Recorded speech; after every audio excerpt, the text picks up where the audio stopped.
Ok, sau đây khi dương mẹ video này cứ mẹ thắp vào mình tên mẹ nè đây mấy rồi gọi đây cha đây chứng án đây cha đăng pi skill mình tế anh ấy cứ nhưng mà chạy mình lấy skill ông pi ca pra pra từ lỡ đam tốn ca riêng trăm từ lỡ đam tốn là bàn lọ trong ca trend nè chẳng tại tôi như một ca trend ấy vì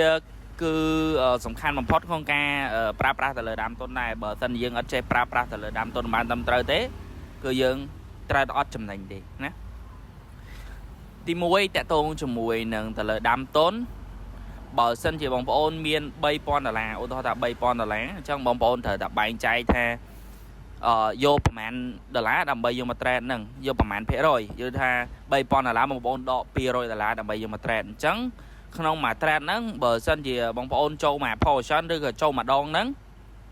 ឲ្យអស់$300ឬក៏$200ហ្នឹងទៅអញ្ចឹងនៅពេលដែល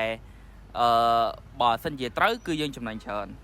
តែបើសិនជាយើងខុសគឺយើងដាច់តែ$200ទេយើងអត់ដាច់ដល់$3000ទេព្រោះសារអីយើងបានដកតែ$200យកមក trade ទេណាថយចំណុចមួយតកតងជាមួយនឹងការប្រើប្រាស់ទៅលើដើមទុនទី2ប្រភេទ trader ដែលយកដើមទុនឧទាហរណ៍គាត់មាន$3000គាត់ដាក់ទាំង$3000ប៉ុន្តែគាត់ប្រើ stop loss ឬក៏ TP បានត្រឹមត្រូវអញ្ចឹងទៅហើយ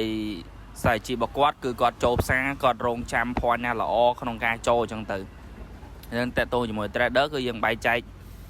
ឲ្យបាត់ច្បាស់លាស់ដែរយើងមិនថាចេះតែចូលទេណាអញ្ចឹងតេតូជាមួយការប្រើប្រាស់ដើមទុននេះវាសំខាន់មែនតើហើយខ្ញុំមានតែ2 skill ហ្នឹងសម្រាប់ចែកម្លែកទៅបងប្អូនអរគ្នាអញ្ចឹងសង្ឃឹមថាបងប្អូនអរគ្នានឹងអាចយក skill នៅទៅប្រើប្រាស់បានឬក៏គិតថាល្អចាំយកទៅប្រើប្រាស់បើថាគិតថាល្អទេមិនបាច់ប្រើប្រាស់ទេណានេះគ្រាន់ជាការចែកម្លែករបស់ខ្ញុំទេវីដេអូមិនប្រឹងទេជួបគ្នានៅវីដេអូក្រោយ